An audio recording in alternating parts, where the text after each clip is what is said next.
Olá, como vai você? Hoje são 18 de março de 2024.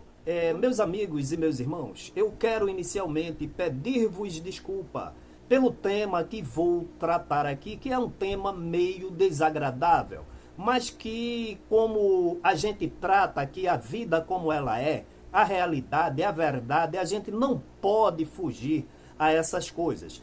Eu tomei a iniciativa de publicar este vídeo, porque publicando aqueles dois vídeos, né, de uma hora, comentando a sentença do Dr. Aubry, onde aquela sentença desnudou o caráter, a personalidade, o perfil, o interior, a alma do gestor presidente Ailton José Alves.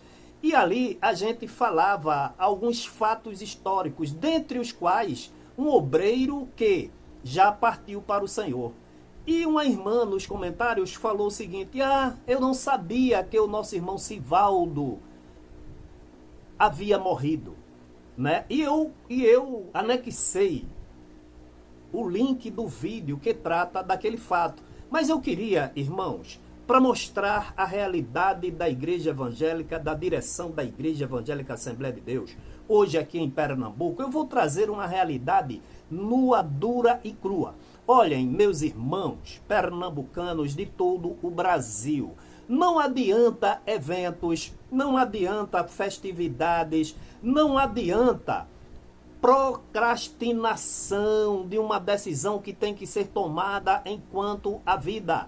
Não adianta a direção querer, como que se diz, engabelar, enganar, tapear a igreja, os irmãos, com eventos mirabolantes, né, que toca as emoções. Não. Vocês têm que andar com os pés no chão. Vocês têm que lembrarem-se de onde caíram. Pedir perdão, se humilhar, se arrepender, se humilhar, pedir perdão, confessando os vossos pecados.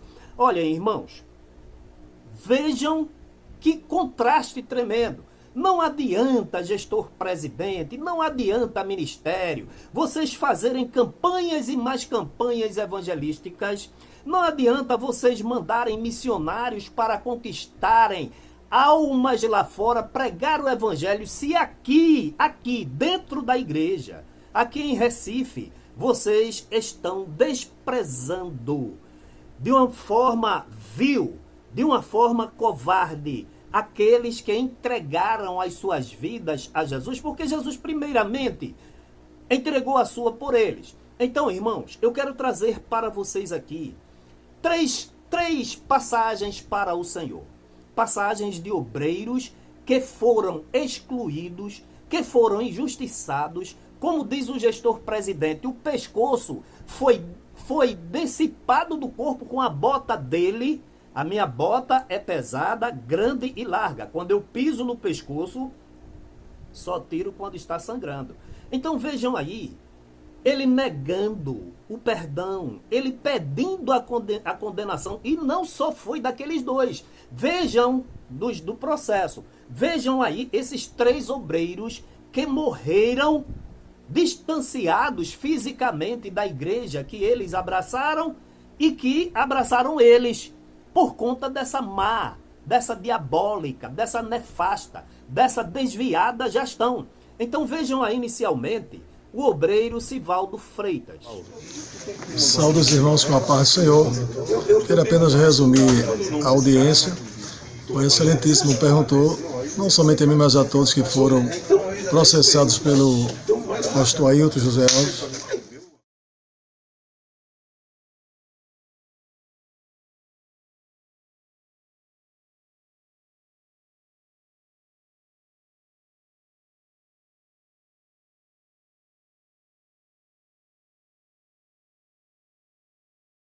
Mais uma vez, estamos aqui diante de um momento difícil, um momento ímpar. Eu não sei se diria na vida de uma pessoa que morreu ou na sua morte, porque ele não está aqui. Mas todos nós, está aqui, olha. Se você for olhar, nasceu em 1800 e pouco, 1902, 1903, todos haverão de serem sepultados. Mas nós que somos crentes temos A certeza, como disse o apóstolo São Paulo, que todos haveremos de comparecer, doutor Miguel. Assim como o gestor presidente foi intimado por um juiz terreno do governo humano e ele não pôde se dar o direito de recusar a intimação, todos nós seremos intimados a comparecer na presença do grande juiz, com uma grande diferença. O grande juiz não precisará de testemunhas, porque ele é onipresente, onisciente, ele sonda mesmo os mais profundos sentimentos. Ministério da Igreja de Pernambuco, pastores, vocês levaram testemunhas para darem testemunhos arranjados, testemunhos forjados contra nós. Está aqui, meus irmãos, uma cena deprimente, né? O gestor Ailton José Alves, o gestor Luiz Mário, comparecendo aqui mais uma vez a 13ª Vara Criminal, tá certo, para uma audiência exatamente contra os irmãos, o qual ele processou criminalmente. Mas vocês haverão de comparecer perante Deus, e Deus não precisará de testemunha. Por certo, o nosso irmão Sivaldo, eu, o doutor Miguel e todos nós, você, gestor Ailton José Alves, Luiz Mário, o Isaac Silva, todos vocês haverão de comparecer. Agora, vocês foram teoricamente encarregados de cuidar de algo de Deus e esse algo vocês desprezaram, jogaram para fora. Aí eu quero perguntar, doutor Miguel, como é que vocês vão comparecer perante Deus? Irmão Sivaldo não está mais aqui para vocês pedir perdão, não. Para corrigir o erro de vocês diante da igreja, diante de Deus. Doutor Miguel, qual o seu sentimento? Com qual cara esses homens comparecerão, assim como compareceram lá no tribunal do doutor Albride e tantos outros, perante aquele que tem os olhos como chama de fogo? Eu sou muito incisivo. Como vocês comparecerão? Qual a sua avaliação, doutor Miguel, sobre isso? Josué, eu resumo num pensamento meu que eu tenho há muito tempo. Porque eu posso dizer que a morte é um anjo. É um anjo que ele é super democrático. Ele não respeita idade, ele não respeita posição social, ele não respeita nada. Ele vai buscar o pobre, o nu, o desamparado e também vai buscar os ricos em suas mansões. Então, é esse anjo que certamente levará essas pessoas a julgamento. Porque vem a morte, ninguém pode evitar a morte. O seu dinheiro não vai evitar a sua morte. Estou todo arrepiado aqui. O seu dinheiro não vai evitar que compareça diante do tribunal, um tribunal justo. Ninguém vai escapar. Será que vai ter um governador lá? Não tem, prefeito, não tem procrastinação, não tem enrolação. A morte vai buscar. E quando ela chegar, não se vai ter desculpa, dizer que está viajando, dizer que está doente. Não! A morte, ela é soberana. É um anjo que ainda está aqui na terra. E é um anjo que vai levar a todos nós para a sepultura e depois para o julgamento. Então, Josué, eu só tenho a dizer, por isso que eu digo, a morte é democrática. E lá na presença de Deus, como é que esses homens vão chegar? Mas olha, vamos chegar vão ter de uma testemunhas forma para se defender? Eu acho que não. Dá testemunhos falsos diante de Deus? Porque Deus vai abrir o livro e vai dizer assim, olha, aqui você desejou a morte, desejou o câncer para seu semelhante, aqui você desejou a condenação. Está tudo lá, Josué. Processou. Está tudo lá, não tem quem escape, Josué. Por mais que você seja arrogante, soberbo, rico, poderoso, vai comparecer pobre, cego e nu diante de Deus. Ali não vai ter nenhum amparo, ali não vai ter nenhum advogado para fazer defesa, ali não vai ter ninguém. É você e Deus. Então, é necessário que se reveja essas posições. Ainda há tempo de se desistir dos processos. Ainda há tempo de se pedir perdão a essas pessoas. Esse aí não tem mais como pedir perdão, não tem mais como porque pedir perdão. Esse aí não tem como voltar e perdoar. O pastor está aqui presente. O senhor tem interesse em ver a condenação desses rapazes? É isso, senhor. Agora, o espiritual, o coração do pastor tem espaço para uma reconciliação? Pastor, doutor, já chamei o senhor pastor, o senhor está falando tão... eu acho que o próprio Deus tem um limite. Tem um limite. O senhor, eu estou notando que o senhor tem um pouco de conhecimento teológico. E eu quero lhe dizer uma coisa. Até Deus tem um limite, porque quando chega numa dimensão, Deus age com o juízo. Muito bem. O Senhor está aqui, assistiu os depoimentos, o depoimento, e agora está aqui para falar sobre esses fatos.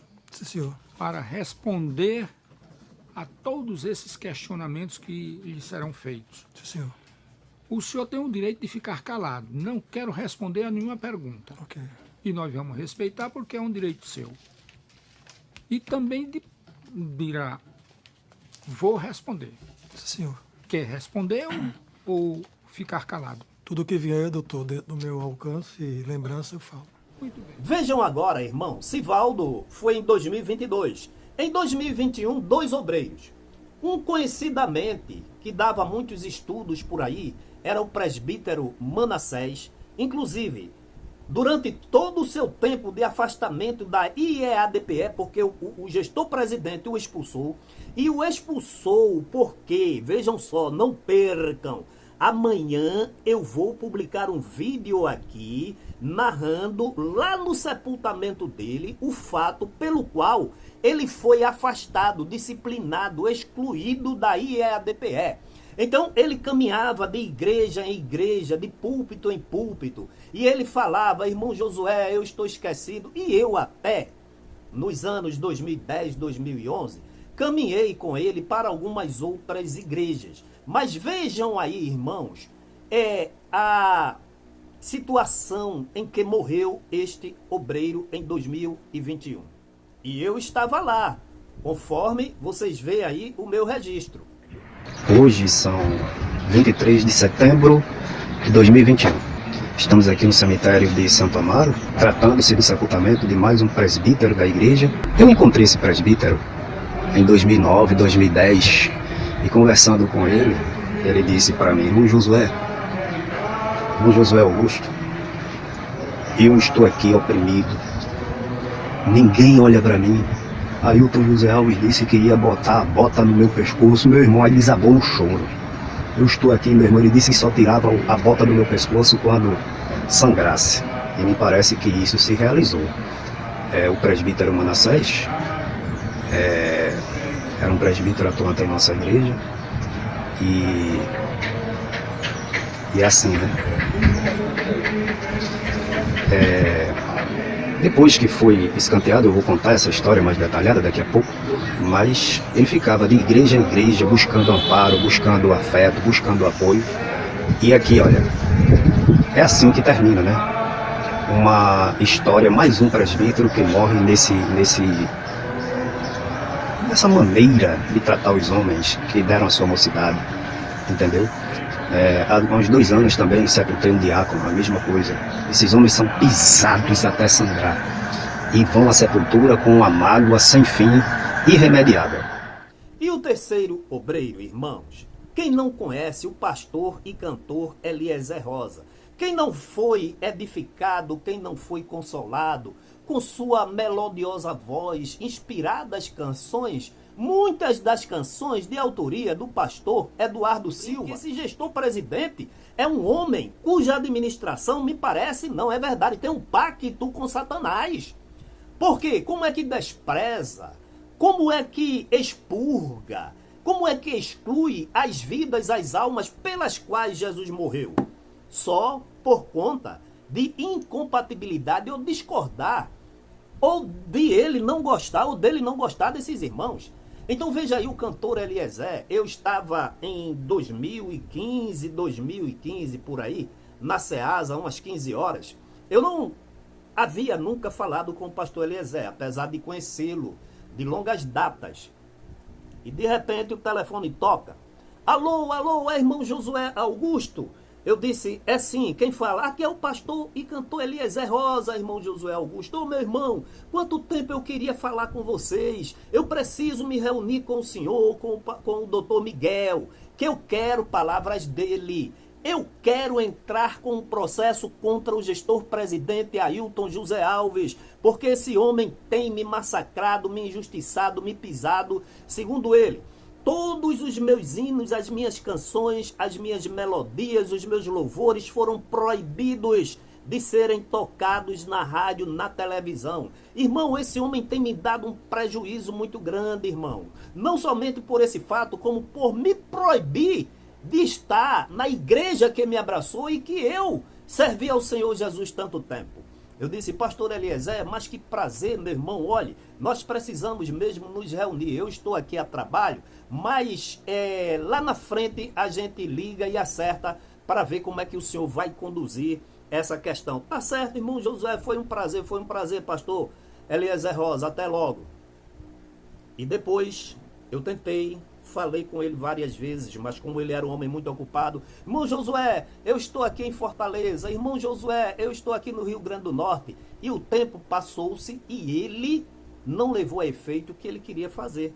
Terminou partindo para o Senhor, longe dessa igreja, esquecido dessa igreja. Vejam aí, então, irmãos.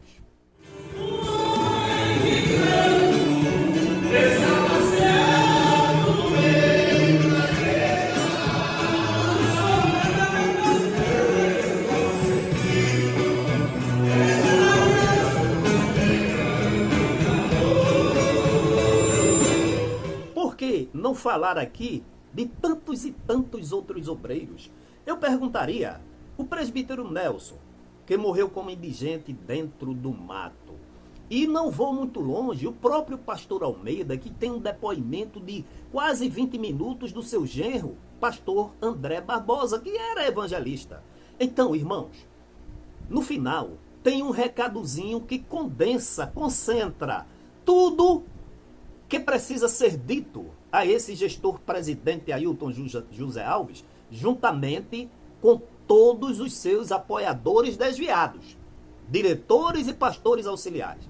Assistam, irmãos, e mais uma vez me desculpa por trazer esse assunto para vocês, mas assim, né, é um assunto real, a vida como ela é, e como aqui a gente trata estritamente a verdade, a gente não poderia, né, deixar de mais uma vez alertar vocês. Despertem enquanto há tempo. O pastor está aqui presente. O senhor tem interesse em ver a condenação desses rapazes? Sim, senhor. E agora o espiritual, o coração do pastor tem espaço para uma reconciliação? Pastor, doutor, já chamei o seu pastor, o senhor está falando então, eu acho que o próprio Deus tem um limite. Tem um limite. O senhor, eu estou notando que o senhor tem um pouco de conhecimento teológico. E eu quero lhe dizer uma coisa. Até Deus tem um limite. Porque quando chega numa dimensão, Deus age com o juízo.